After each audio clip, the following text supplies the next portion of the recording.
함께 나눌 하나님의 말씀은 신약성경 사도행전 14장 8절에서 20절 말씀입니다.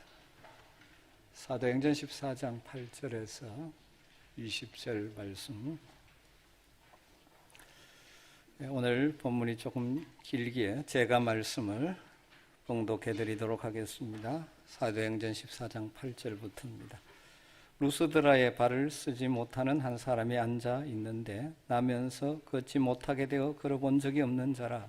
바울이 말하는 것을 듣거늘 바울이 주목하여 구원받을 만한 믿음이 그에게 있는 것을 보고 큰 소리로 이르되 네 발로 바로 일어서라 하니 그 사람이 일어나 걷는지라. 무리가 바울이 한 일을 보고 루가오니아 방언으로 소리질러 이르되 신들이 사람의 형상으로 우리 가운데 내려오셨다 하여 바나바는 제우스라 하고 바울은 그 중에 말하는 자이므로 헤르메스라 하더라.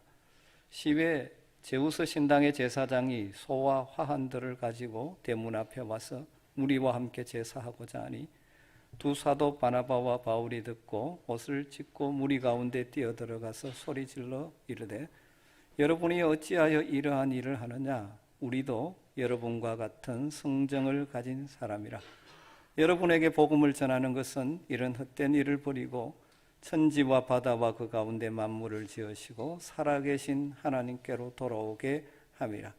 하나님이 지나간 세대에는 모든 민족으로 자기들의 길들을 가게 방임하셨으나 그러나 자기를 정언하지 아니하신 것이 아니니 곧 여러분에게 하늘로부터 비를 내리시며 결실기를 주시는 선한 일을 하사 음식과 기쁨으로 여러분의 마음에 만족하게 하셨느니라 하고 이렇게 말하여 겨우 무리를 말려 자기들에게 제사를 못하게 하니라.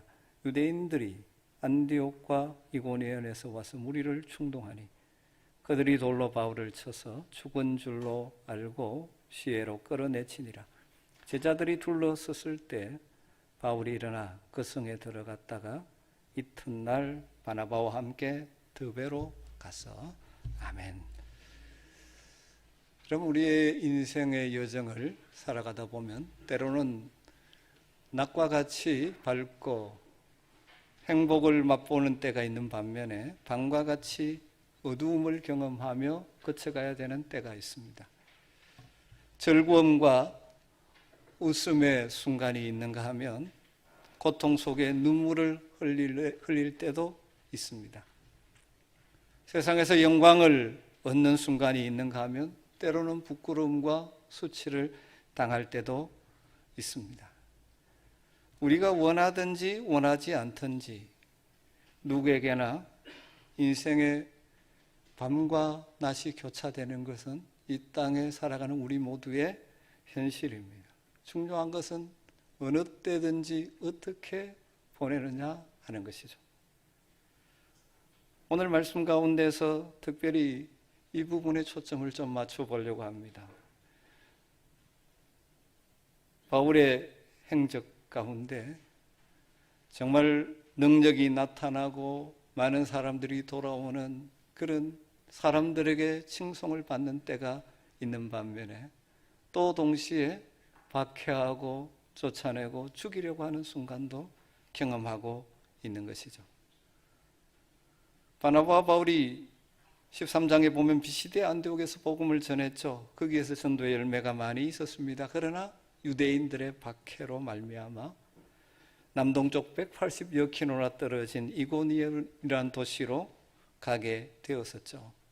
또 이고니온에서도 마찬가지죠. 이고니온은 지금 코냐라고 불리는 터키의 4대 도시 가운데 하나인데 바울 당시에도 그 지역의 중심이 되는 큰 도시였죠. 그곳에서 복음을 전했더니 놀랍게도 많은 사람들이 예수 그리스도를 믿게 되었습니다. 그런데 또 한편 강력한 반대가 일어났죠. 그래서 유대인들이 사람들을 선동해서 바울 사도와 성도들에게 대한 악한 감정, 악감을 품게 했죠. 다르게 말하면 바울의 인생에 낮과 같은 때와 밤과 같은 것이 지금 번갈아 일어나고 있는 것입니다. 그런 때도 바울은 포기하지 않았죠. 지난주에 봤듯이 3절에 두 사도가 오래 있어 주를 힘입어 담대히 말하니 반대에도 불구하고 오래 머물면서 주님을 힘입어 복음을 담대하게 전합니다. 그랬더니 그 도시의 사람들이 두 표로 나누어졌죠. 결국 유대인들이 이방인들을 선동해서 바나바와 바울을 돌로 쳐 죽이려고 하니 바나바와 바울은 피할 수밖에 없었죠. 그래서 어디로 갑니까? 더 작은 도시 루스드라, 드베, 그곳에 가서 복음을 전합니다. 오늘 내용은 루스드라에서 바울이 복음을 전할 때 일어난 사건이죠. 거기서 나면서부터 걷지 못하는 한 사람이 있었습니다. 바울이 설교를 하는 가운데 마음에 그 구원받을 믿음이 있다는 것을 깨닫게 되어졌죠. 그래서 말씀을 전하다가 그 사람을 향하여 외치는 것이죠. 내 발로 바로 서라. 그랬더니 놀랍게도 나면서부터 걷지 못하던 그 사람이 벌떡 일어나게 되는 놀라운 기적이 나타나게 됩니다. 이 사건을 본 사람들이 바나바 바울을 향하여 그들의 언어로 외칩니다. 와, 신들이 사람의 형상으로 우리 가운데 내려오셨다. 그 당시 헬라 신화를 믿고 살던 사람들이죠. 신들이 인간과 같은 모습을 지니고 있다고 생각하고 인간과 동일한 형태의 삶을 산다고 믿고 있었기 때문에 그 사건을 보면서 신들이 우리 가운데 사람의 형상으로 내려왔다라고 외친 것입니다. 그러면서 바나바는 제우스 신이라고 부르고 바울은 헤르메스 신이라고 부릅니다. 대부분 아시는 대로 헬라 신화, 그리스 신화에 나오는 12신 가운데 주신이 제우스 신이죠. 헤르메스 신은 누굽니까? 주신인 제우스의 전령, 대변자 역할을 한다고 믿는 신이죠. 왜 사람들이 바나바를 제우스 신이라고 부르고 바울을 헤르메스라고 불렀는지는 대충 짐작이 되어지죠. 오늘 성경에 있는 대로 바울이 그 중에 말하는 자이므로 아마도 사람들은 바나바는 점잖게 옆에 서 있고 설교는 바울이 하니까 점잖게 서 있는 사람이 제우스 신이고 말하는 대변인 역할을 하는 것이 헤르메스인가 보다 생각을 한 것이죠. 그래서 온 동네가 난리가 났습니다. 성 밖에 있는 제우스 신당의 제사장들이 소와 화환을 가지고 나와서 무리들과 함께 제사를 드리려고 합니다. 여러분, 지금 바울과 바나바가 지금 어떤 소리를 듣고 있습니까? 신이라는 소리를 듣고 있습니다. 여러분 가운데는 신이라는 소리를 들을 분들이 잘 없겠습니다만 요즘은 그런 걸 잘 갖다 붙이도 조금만 잘하면 뭐 농구의 신 뭐 이러고 그러는데, 다르게 말하면 대단한 능력자다, 그런 표현이죠. 굉장한 사람들에게 열렬한 지금 환호와 영광을 얻고 있는 순간이죠. 그런데 놀랍게도 얼마 있지 않아서 그 다음에 무슨 일이 일어납니까? 19절에 가보면 유대인들이 안디옥과 이고니온에서 와서 무리를 충동하니 그들이 돌로 바울을 쳐서 죽은 줄로 알고 시외로 끌어내쳤다. 그 영광의 순간은 지나가고 신이라고 불렀던 바울과 바나바, 곧 유대인들의 순동받은 무리에서 바울이 돌로 침을 당합니다. 죽은 줄 알고 성박 쓰레기장에 버리는 것이죠. 여러분, 반복적으로 바울과 바나바의 이 전도 여행 가운데 교차되는 것이 있죠. 낮과 밤이 반복되는 것이죠. 영광의 순간, 어떤 결과가 나타나서 열매를 얻는 순간, 사람들이 열렬히 환영하는 순간이 있는 반면에 고통의 순간, 박해의 순간, 죽음의 자리에 이르는 순간이 교차되고 있는 것입니다.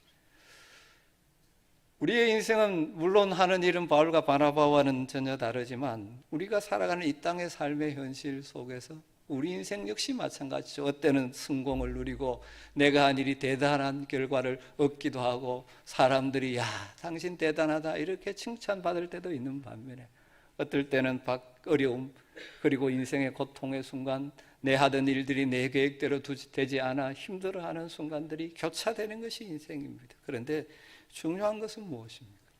어떤 때에 따라 그때 우리가 어떻게 반응하느냐 하는 것이죠. 오늘 바울과 바나바의 모습에서 이 두 가지 때를 우리가 어떻게 통과해 가야 할지에 대한 지혜를 얻고자 합니다. 여러분, 첫 번째로 우리가 무엇인가 이루고 성공하고 그리고 무엇인가 얻었다고 생각하고 사람들로부터 칭찬을 받는 그 순간들, 성공과 행복의 때에 어떻게 해야 합니까? 마음을 낮추고 겸손해야 한다고 성경은 말하고 있습니다. 여러분, 인생을 위기에 빠뜨리는 것은 단순히 어려움과 고통과 실패의 때가 아닙니다.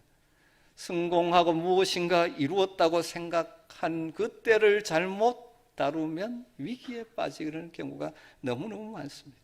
여러분 주변에서 종종 보지 않습니까? 얼마나 많은 사람들이 성공의 때를 잘 관리하지 못해서 불행에 빠지는지 모릅니다.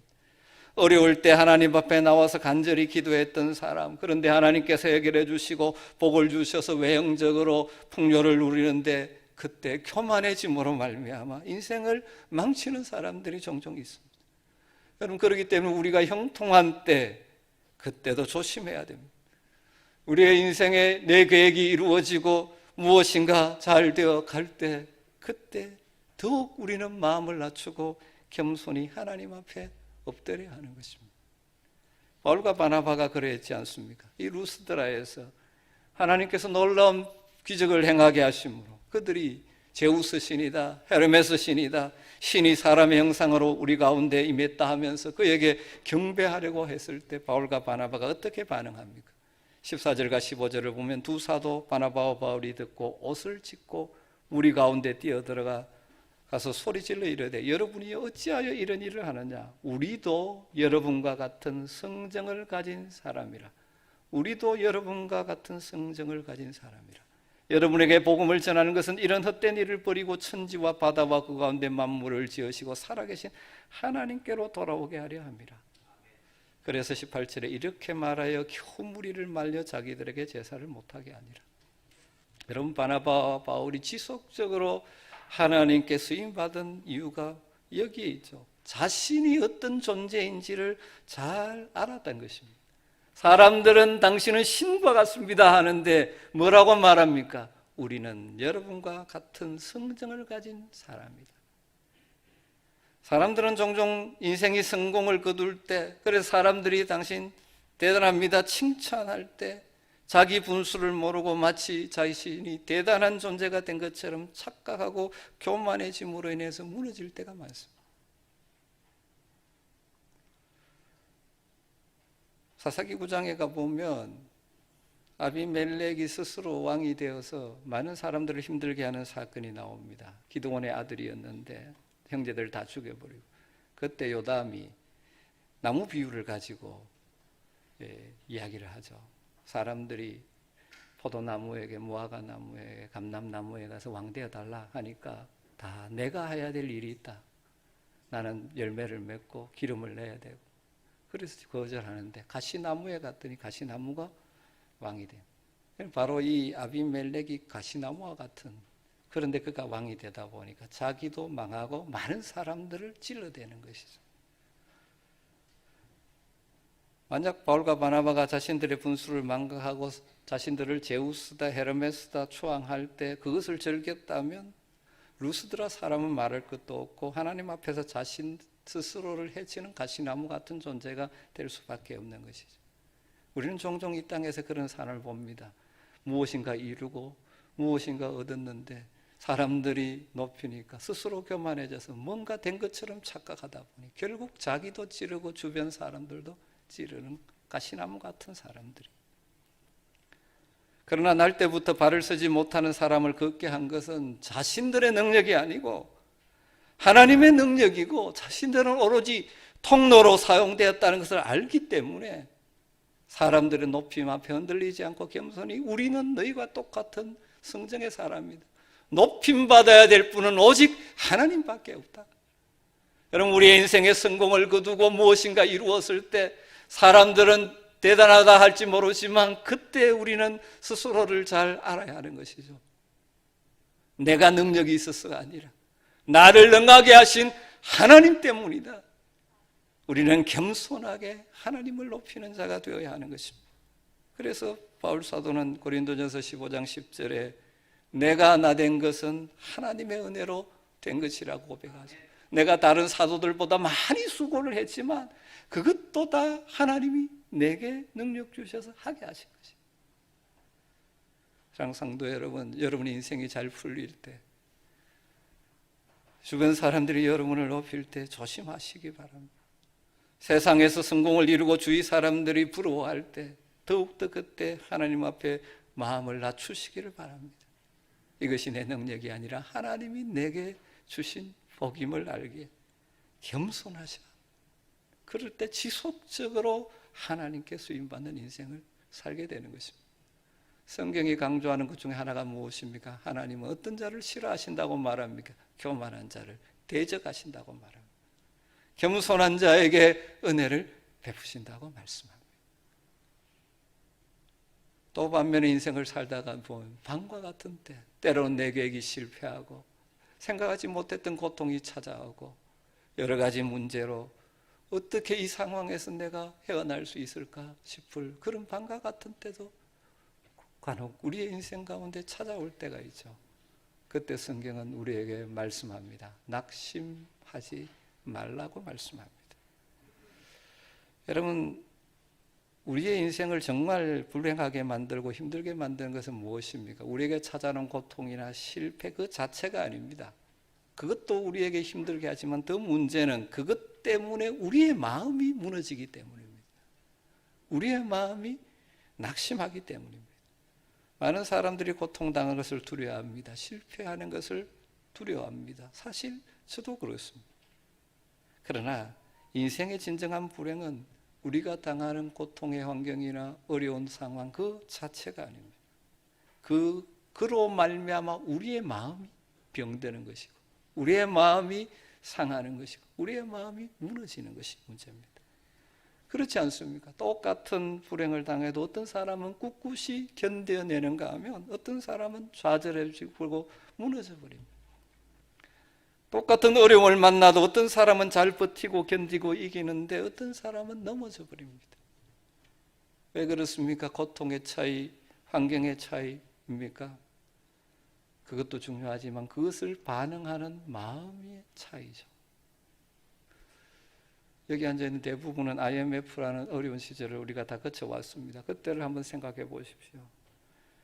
그때 많이 힘들어하는 사람 가운데 인생을 포기해버린 사람들이 있었습니다. 얼마나 힘들었으면 그럴까 하는 생각도 물론 하게 되죠. 그렇지만 그때 그 어려운 상황 속에서 스스로 인생을 포기하고 싶은 충동을 느꼈던 사람이 그 사람뿐이겠습니까? 많은 사람들이 그 어려움의 시기를 거쳐가면서 정신적인 고통, 육체적인 고통, 여러 가지 고통을 당했습니다. 그러나 그것을 버티고 이겨내온 사람이 있는 반면에 그것 때문에 낙오해버린 사람도 있죠. 무엇의 차이입니까? 마음의 차이죠. 지금 우리는 코로나19라는 이 감염병으로 말미암는 이 팬데믹 사태를 거의 지금 1년 반 이상 거쳐가고 있습니다. 또 그로 말미암아 야기된 다양한 어려움을 경험하고 살아갑니다. 하는 일에 따라 정도의 차이가 있지만 우리 다 어려움을 당하고 있습니다. 그런데 중요한 것은 무엇입니까? 이때 우리의 마음의 자세를 어떻게 하느냐가 우리의 마지막을 다르게 만들 것입니다. 이고니온에서 마음을 돌이키지 않은 유대인들이 이방인들을 선동해서 그 마음을 선동해서 믿는 형제들에게 악감을 품게 하고 바울에게 악감을 품게 하는 상황 가운데서 포기하지 않고 계속 바울은 자신이 가야 될 이 길을 걸어갑니다. 돌로 치료해서 피하기는 하지만 결코 자기의 사명을 포기하지 않습니다. 그것 때문에 낙심하지 않습니다. 루스드라에서도 마찬가지입니다. 한때 신이라고 막 부르고 죽게 되었던 그들이 유대인의 선동을 받으면서 지금 돌로 쳐 바울을 죽입니다. 이 부분에 대해서는 다음 주에 한 번 더 생각하겠습니다만 그래서 죽은 줄 알고 성 밖에 내버립니다. 그런데 놀라운 말씀이 그 다음 20절, 21절에 이어져 나오죠. 제자들이 둘러섰는데 바울이 일어나 그 성에 들어갔다가 이튿날 바나바와 함께 드베로 가서 복음을 그 성에 전하여 많은 사람을 제자로 삼고 때려서 죽은 척 한 것 아닙니다. 사람들이 죽은 줄 알고 성밖, 요즘 말하면 쓰레기장에 갖다 버린 것입니다. 매로 때린 것도 아니고 돌로 때렸습니다. 온 얼굴 피투성입니다. 제자들은 둘러서서 어찌할 바 모릅니다. 손 쓸 줄 몰라서 서 있습니다. 그런데 하나님께서 그를 다시 일으켜 주셨죠. 일어나서 성으로 들어갔다 그 이튿날 바나바와 함께 또 드베로 가서 뭘 합니까? 복음을 전합니다.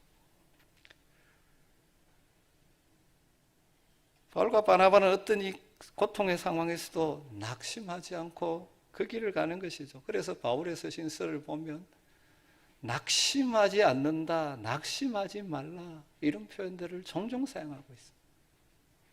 예를 들면 고린도후서 4장 1절에 그러므로 우리가 이 직분을 받아 긍휼하심을 입은 대로 낙심하지 아니하고, 이 말을 하는 이유가 뭐겠습니까? 사명의 길을 걸어가다가 낙심할 일들이 많이 있었죠. 그럼에도 불구하고 낙심하지 않는다는 것입니다.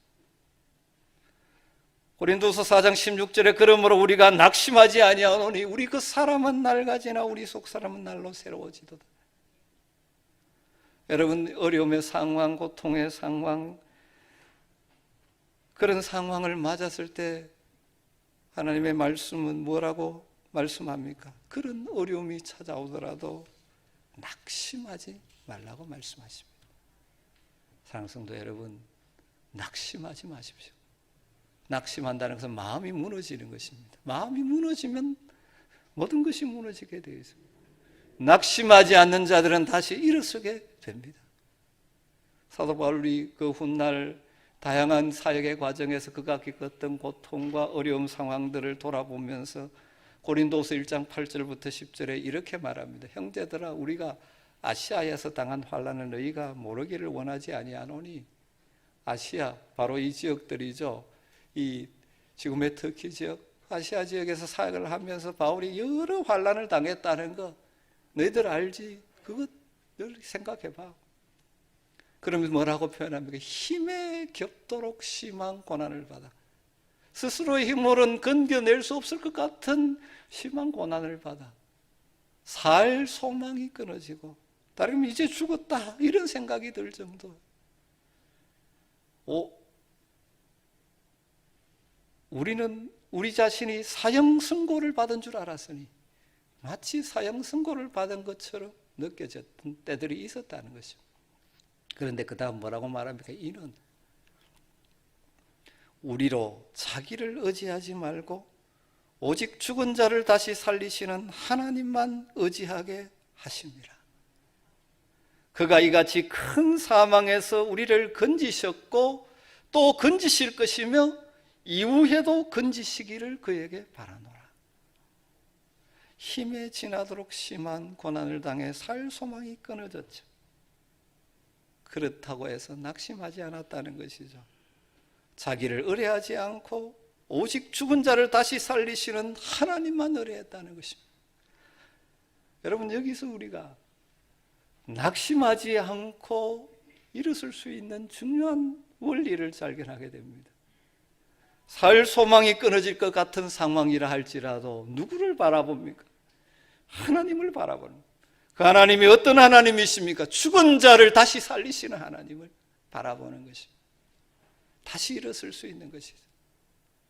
물론 바울이라고 해서 이 마음이 무너지는 일이 없었겠습니까? 그러나 그때마다, 그런 순간마다 마치 소망이 없는 것처럼 느껴질 때마다 다시 눈을 들어 하나님을 바라보는 것입니다.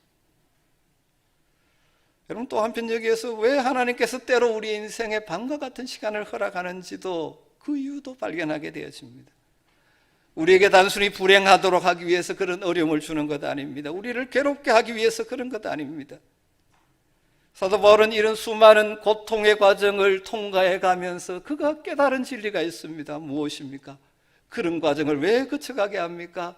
자기를 의지하지 아니하고, 그런 일이 없으면 내 잘난 줄 알고 내 힘 가지고 사는 줄 착각하기 쉬운데, 자기를 의지하지 않고 오직 죽은 자를 다시 살리시는 하나님만 의지하게 하십니다. 하나님만 의지하는 인생 되기를 하나님 원하신다는 것이죠.